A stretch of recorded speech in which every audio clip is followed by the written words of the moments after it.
कंगाल पाकिस्तान की देखिए, लगातार तालिबान और पाकिस्तान के बीच जो तनातनी है वो देखने को मिल रही है। तालिबान ने शुरू की थी यहाँ पर जिस तरीके से लड़ाकों को भेजना शुरू किया सीमा पर, और अब लगातार ताबड़तोड़ प्रहार हो रखा है। किस तरीके से तनाव का माहौल है इस रिपोर्ट के जरिए आपको दिखा देते हैं।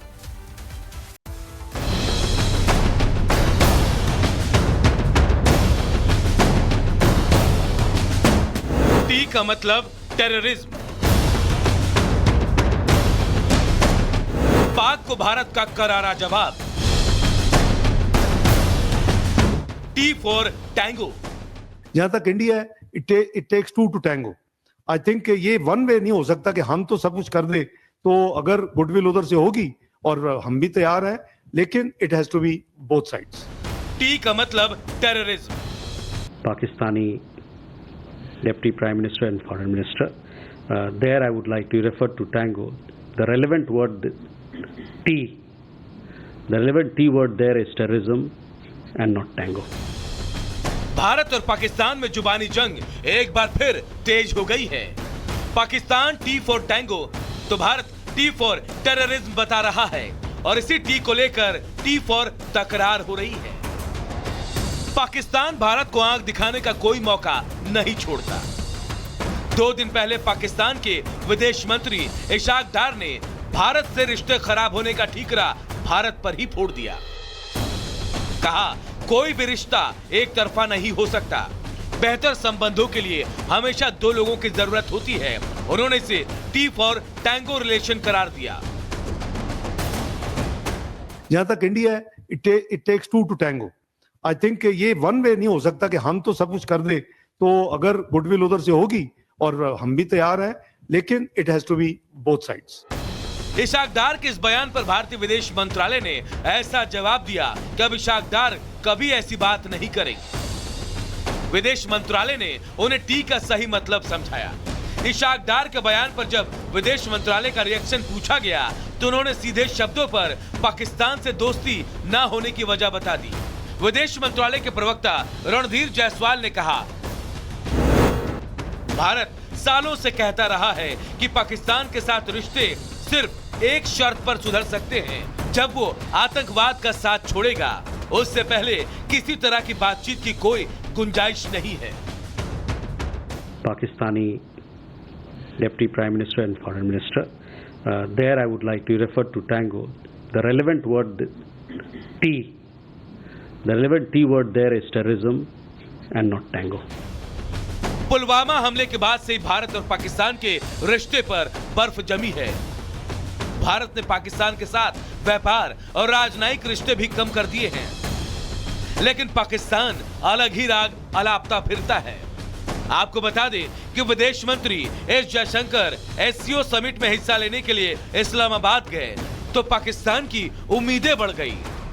जयशंकर कहते रहे कि वो सिर्फ एक जिम्मेदार देश होने की वजह से समिट में हिस्सा लेने आए हैं, लेकिन पाकिस्तान में तो खुशियां थी। जयशंकर और इशाक डार के बीच मुलाकात की तस्वीरें खूब शेयर हुई, लेकिन फिर भी भारत का रुख नरम नहीं हुआ। भारत साफ कर चुका है, जब तक आतंक खत्म नहीं होगा बातचीत नहीं हो सकती है। दिल्ली में कोहरे से बुरा हाल, जीरो हुई विजिबिलिटी, सड़क पर राहगीरों को करना पड़ रहा है परेशानियों का सामना। दिल्ली एनसीआर समेत पूरे उत्तर भारत में छाया घना कोहरा। कई इलाकों में विजिबिलिटी शून्य तक पहुंची और सड़कों पर रेंगती हुई नजर आई गाड़ियां। दिल्ली में मौसम हुआ खराब, छाया घना कोहरा। घने कोहरे से विमान सेवा प्रभावित। आईजीआई एयरपोर्ट पर 400 उड़ानें लेट हुई। दिल्ली एनसीआर में फिर लगी ग्रैब 3 की पाबंदियां और दिल्ली में बढ़ते प्रदूषण को लेकर एक बड़ा फैसला किया गया। ग्रेटर नोएडा में कोहरे की वजह से अलर्ट मोड पर पुलिस। वाहन चालकों से की गई डीपर जलाने की अपील। सेफ्टी के तमाम पैमानों को ध्यान में रखने के निर्देश दिए गए। और उत्तर प्रदेश के गाजियाबाद में भी शीतलहर का कहर लगातार जारी है। बर्फ जमा देने वाली ठंड और लोग परेशान हुए। उत्तर प्रदेश के हापुड़ में और गिरा तापमान। ठंड ने बढ़ाई लोगों की मुश्किलें। सर्दी से ठिठुरते नजर आए लोग। मध्य प्रदेश के छतरपुर में भी ठंड ने लगाई मुश्किलें बढ़ा दी है लोगों की और चारों तरफ धुंध की परत नजर आई। ठंड से बचने के लिए लोग ले रहे अलाव का सहारा। उत्तर प्रदेश के इटावा में शीतलहर, कई जगहों पर तापमान लगातार लुढ़का, माइनस में पहुंचा पारा। कोहरे की वजह से सड़कों पर कम हुई विजिबिलिटी। यूपी के मथुरा में कोहरे और ठंड की दोहरी मार, स्थानीय लोगों को करना पड़ रहा परेशानियों का सामना। ठंड ने बढ़ा दी लोगों की टेंशन।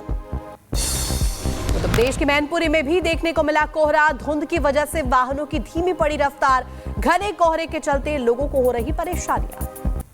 बहराइच में तेंदुए की चहलकदमी का एक वीडियो सामने आया। सीसीटीवी में घर के बाहर टहलता हुआ नजर आया तेंदुआ। दहशत में ग्रामीण और वन विभाग ने पिंजरा लगाने की मांग की।